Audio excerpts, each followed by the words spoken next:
It was 11:47 p.m. on a rainy Tuesday night in Lake Como, Italy, when George Clooney witnessed something that would change his life forever. The Oscar-winning actor was sitting on the terrace of his villa, enjoying a glass of wine and reviewing scripts for his upcoming film, when he noticed unusual activity at the neighboring estate that had been vacant for months. Through the darkness, he could see multiple vehicles arriving with their headlights off, men in dark clothing moving boxes from trucks into the mansion, and what appeared to be a highly coordinated operation happening under the cover of night. Most people would have dismissed it as new owners moving in late at night. But Clooney's journalist instincts, honed through years of researching roles and his work as a human rights advocate, told him something was wrong. The men weren't moving furniture or personal belongings. The boxes were all identical, professionally sealed, and being handled with the kind of care reserved for valuable or dangerous cargo. More concerning, he recognized one of the vehicles as a van that had been circling his neighborhood for weeks, always with different drivers but the same license plate. Using his phone, Clooney began discreetly recording the activity. His villa's elevated position gave him a perfect vantage point to document everything without being seen. Over the next 2 hours, he watched as more than 30 identical boxes were unloaded and carried into the mansion by a team of at least 8 men. The operation was so well organized and secretive that it reminded him of scenes from his thriller films. Except this was happening in real life, right next door to his peaceful Italian retreat.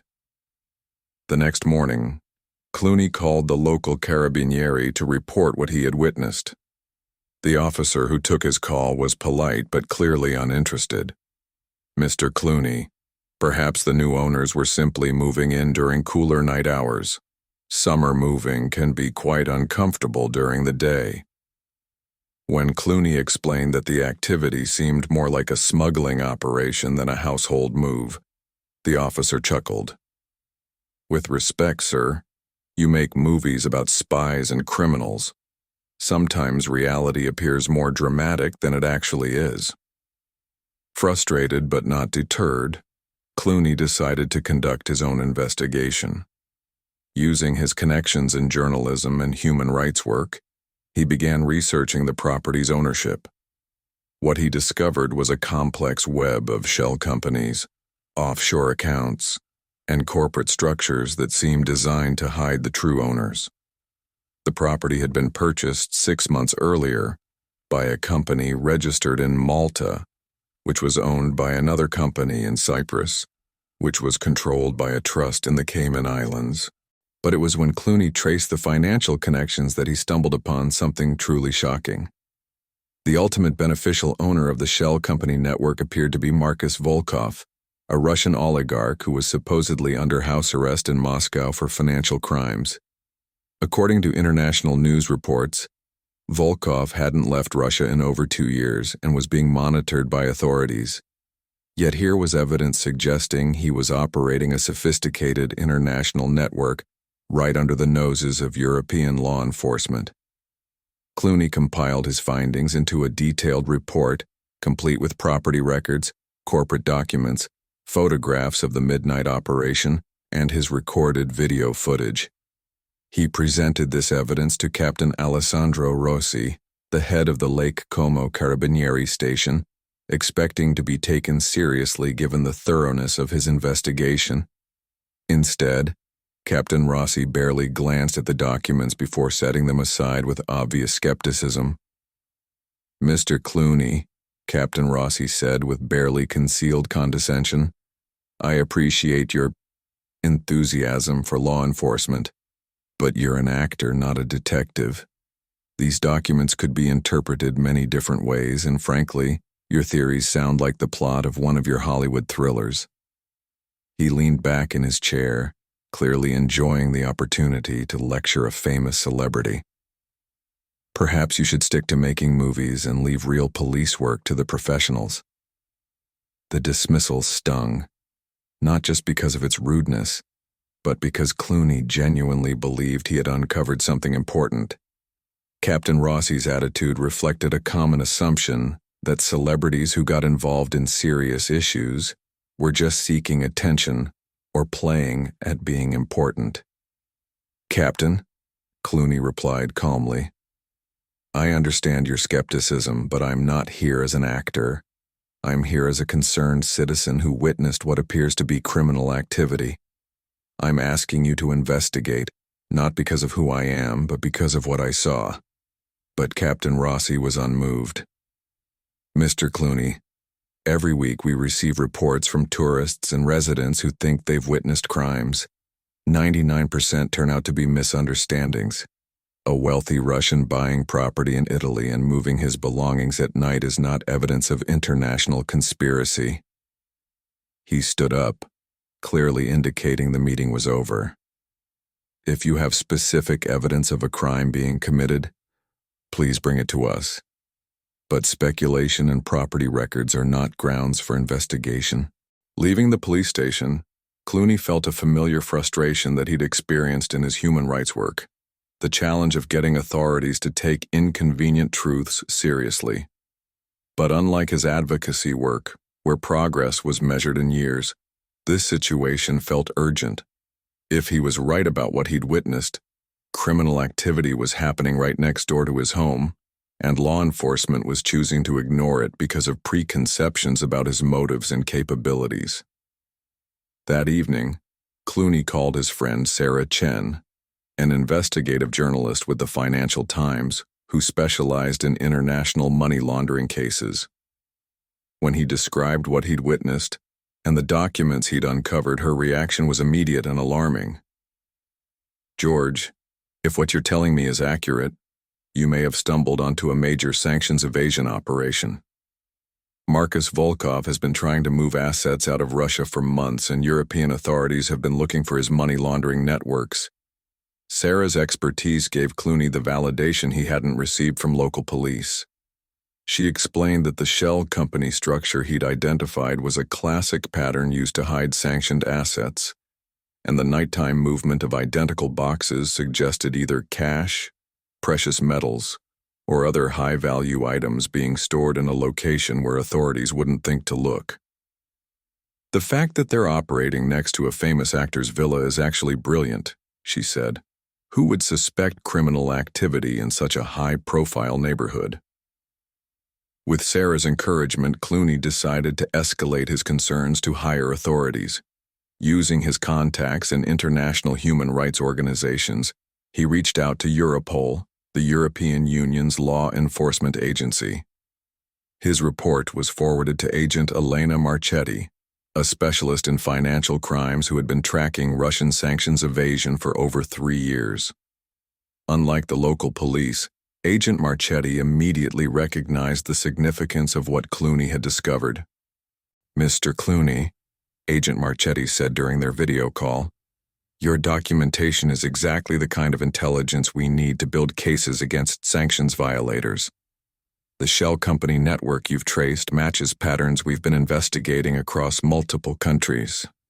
She paused, reviewing the documents he'd sent. "However, to take action, we need more than property records and one night of surveillance. We need evidence of ongoing criminal activity." Agent Marchetti explained that while Clooney's research was impressive, European law enforcement needed to follow strict procedures when investigating international financial crimes.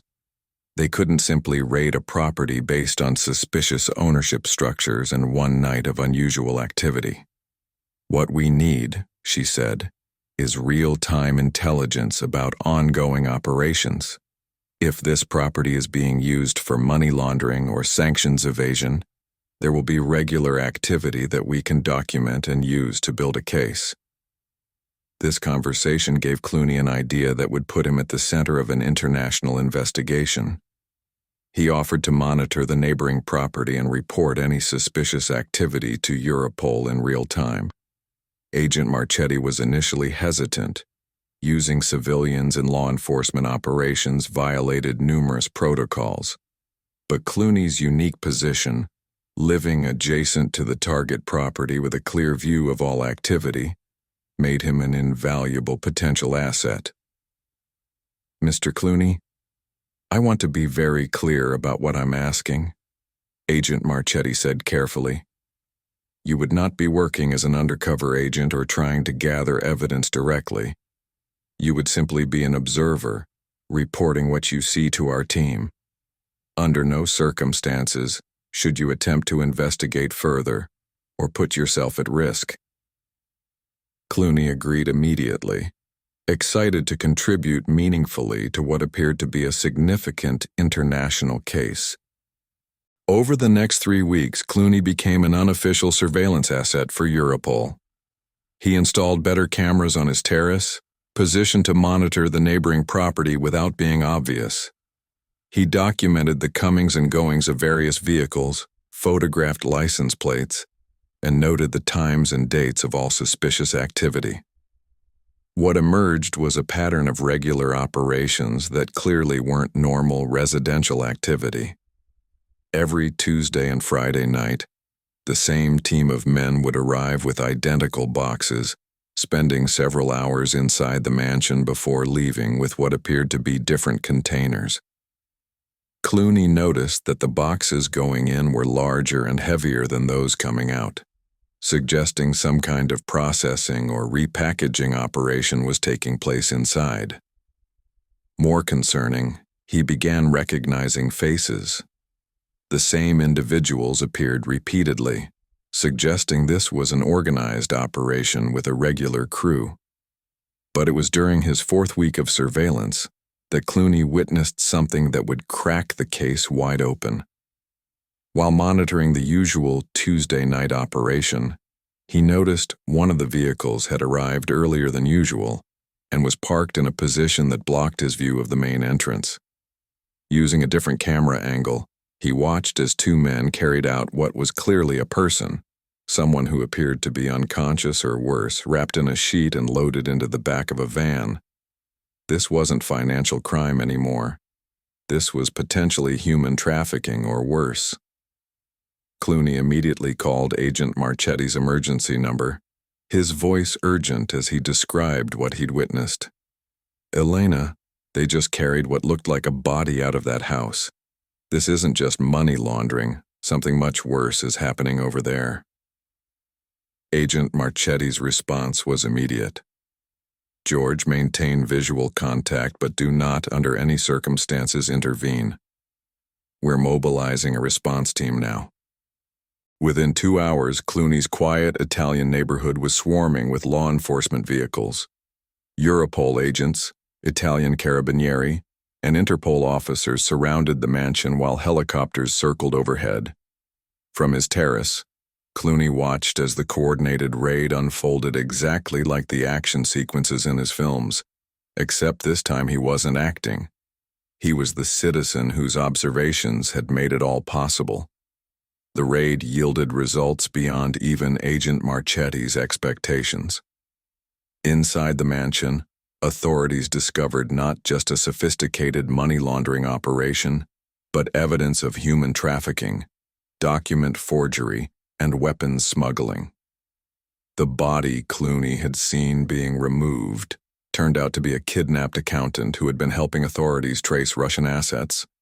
He was found alive but sedated in a safe house 20 miles away, rescued just hours after Clooney's tip.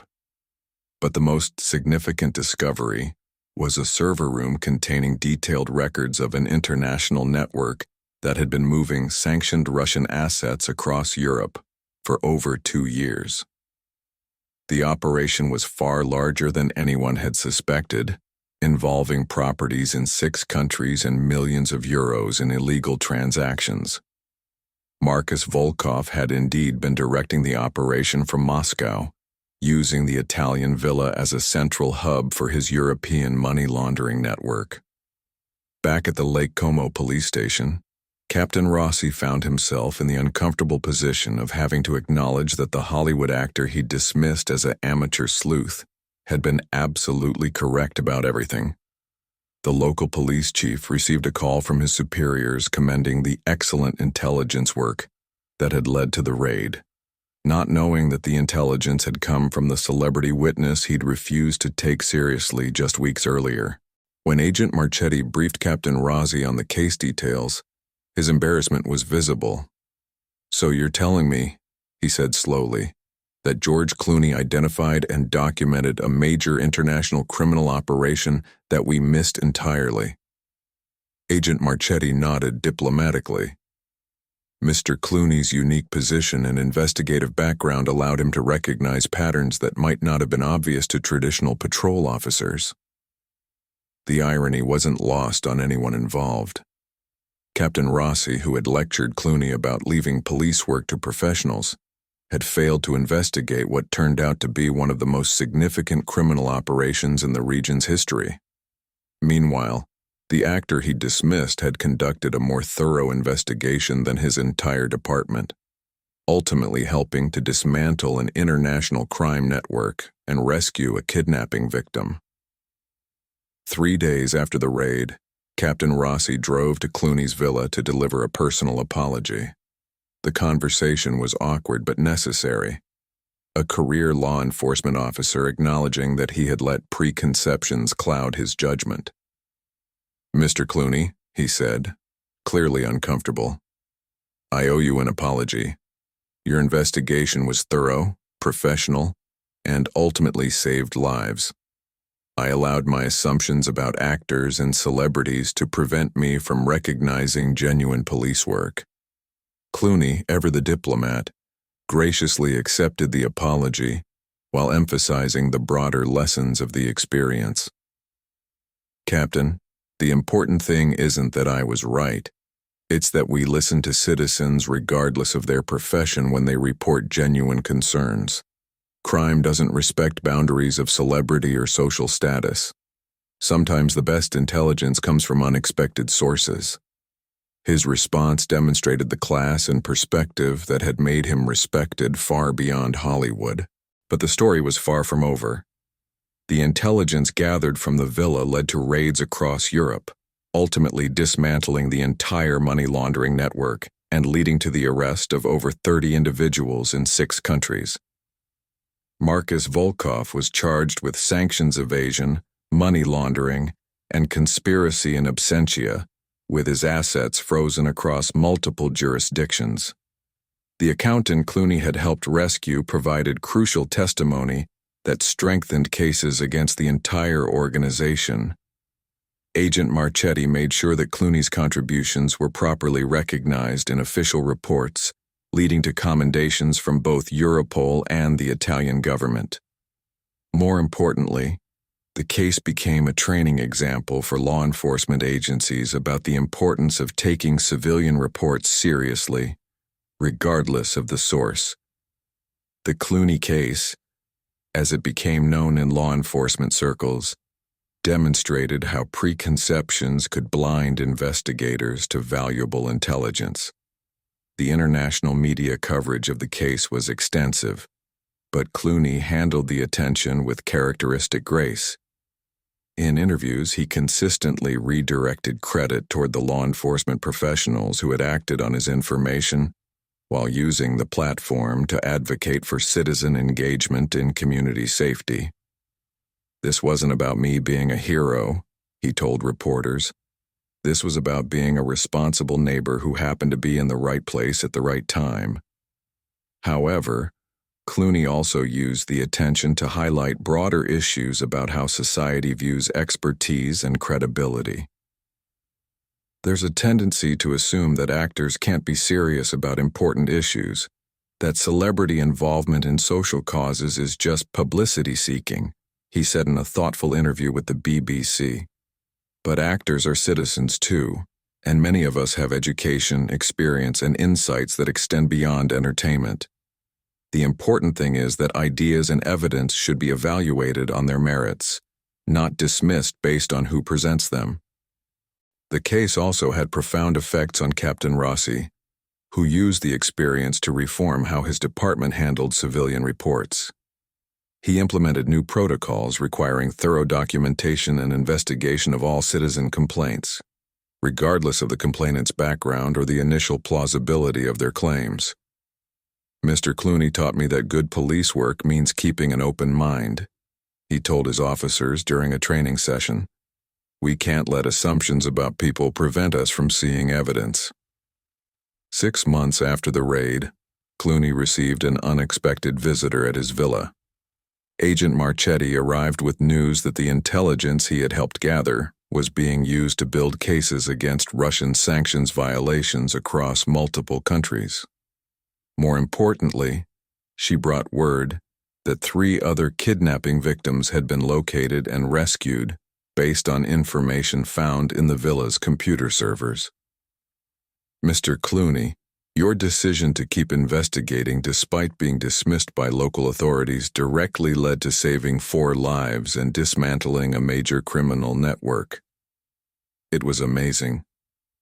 The recognition was gratifying, but for Clooney, the most meaningful outcome was the relationship he developed with law enforcement professionals who came to respect his contributions. He began consulting informally with Europol on cases involving international money laundering, using his extensive travel and international connections to help identify suspicious activities in various countries. His unique perspective as someone who moved freely in elite international circles provided insights that traditional law enforcement couldn't easily obtain. 1 year later, Clooney was invited to speak at an international law enforcement conference about civilian cooperation in complex investigations. His presentation, titled "When Hollywood Meets Reality: Lessons in Cross-Sector Collaboration," became one of the most popular sessions at the conference. He emphasized that effective law enforcement required partnerships with communities and that valuable intelligence could come from unexpected sources. The most important lesson from this experience, Clooney told the audience of police chiefs, federal agents, and international investigators, is that expertise takes many forms. My background in researching roles, understanding human behavior, and investigating social issues gave me tools that were useful in this situation. But those tools only mattered because dedicated professionals like Agent Marchetti were willing to listen and act on civilian intelligence. We achieved this together. The case also influenced Clooney's approach to his advocacy work. He began incorporating the investigative techniques he had learned into his human rights research, using the same methodical documentation and evidence-gathering approaches that had made his crime report so effective. His Clooney Foundation for Justice started training citizen journalists and human rights advocates in basic investigative techniques, helping them present more compelling cases to authorities. This event improved everyone. Captain Rossi, meanwhile, became something of a poster child for reform-minded policing. He was promoted to regional commander and tasked with implementing new civilian engagement protocols across northern Italy. In his training materials, he frequently referenced the Clooney case as an example of how unconscious bias could interfere with effective law enforcement. "We cannot afford to dismiss information based on preconceptions about the source," became his signature training message. The villa next door to Clooney's home was eventually sold by the Italian government, with proceeds going to victims of human trafficking. The new owners, a quiet retired couple from Milan, appreciated having a famous neighbor who had proven he was genuinely committed to community safety. Clooney joked in interviews that he had probably made the neighborhood safer by accidentally becoming known as someone who noticed suspicious activity. Now everyone is aware, but perhaps the most lasting impact of the case was its influence on how law enforcement agencies view celebrity involvement in serious issues. The success of Clooney's investigation led to the development of new protocols for engaging high-profile civilians who reported potential crimes.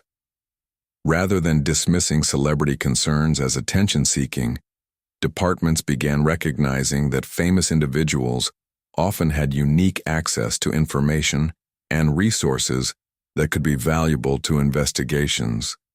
Celebrities can play a major role in lawsuits. The story became a case study in criminal justice programs, demonstrating how traditional hierarchies and assumptions could interfere with effective law enforcement. Students learned about the importance of evidence-based decision-making and the dangers of allowing preconceptions about sources to override careful analysis of information. Professor Maria Santos at the International Police Academy called it a perfect example of how modernizing law enforcement requires modernizing attitudes about expertise and cooperation. 3 years after the original raid, Marcus Volkov was finally extradited to Italy to face charges related to the money laundering operation. During his trial, prosecutors presented evidence that Clooney's initial observations and investigation had provided crucial early intelligence that enabled authorities to map the entire criminal network. The judge commended the citizen cooperation that had made the case possible, noting that Mr. Clooney's diligent investigation exemplifies the highest ideals of civic responsibility. Volkov was ultimately sentenced to 15 years in prison in order to pay millions in restitution to trafficking victims. In a particularly satisfying moment for Clooney, the defense attorney's attempt to discredit the investigation by claiming it was based on amateur celebrity detective work backfired completely when prosecutors demonstrated the thoroughness and accuracy of every element of Clooney's original research. For Clooney personally, the experience reinforced his belief that celebrity status came with responsibilities that extended beyond entertainment. When you have a platform and resources, you have an obligation to use them constructively, he reflected in a later interview. This situation taught me that sometimes the most important contributions happen when you're not trying to be a celebrity at all, just when you're trying to be a good citizen. Today, the Lake Como region has become something of a model for citizen police cooperation, with Captain Rossi's reformed protocols being adopted across Italy and studied internationally. Law enforcement agencies regularly cite the case as an example of how effective policing requires community partnership and open-minded evaluation of all available intelligence sources. The story of George Clooney's crime report has become more than just an entertaining anecdote about a celebrity detective. It's become a parable about judgment, expertise, and the importance of taking evidence seriously, regardless of its source. In training academies and criminology classrooms around the world, it's taught as the Clooney principle, the idea that good law enforcement requires evaluating information based on its quality, not the credentials of who presents it. This perspective is an important issue that needs to be conveyed to the whole world. Agent Marchetti, who was promoted following the success of the operation, keeps a photo on her desk of the raid team celebrating after the successful operation. "It reminds me," she says, "that some of our best intelligence comes from citizens who care enough to pay attention and speak up." The George Clooney case taught us that expertise comes in many forms, and our job is to recognize and utilize it, not dismiss it based on preconceptions. And in Lake Como, visitors to the region often ask to see the villa where a Hollywood actor helped bring down an international crime ring. The local tourism board, with Clooney's good-natured permission, has even created a detective trail that tells the story of how citizen observation and professional law enforcement combine to achieve justice. It's become a symbol of how ordinary citizens can make extraordinary differences when they're willing to get involved and authorities are willing to listen. The case of George Clooney versus the skeptical police chief serves as a powerful reminder that in our complex modern world, solving serious problems requires collaboration across traditional boundaries. Sometimes the actor knows more than the police chief. Sometimes the celebrity has better information than the expert. And sometimes the most important discoveries come from people brave enough to report what they see and persistent enough to keep fighting when they're initially dismissed. In the end, justice doesn't care about your job title. It only cares about your commitment to truth.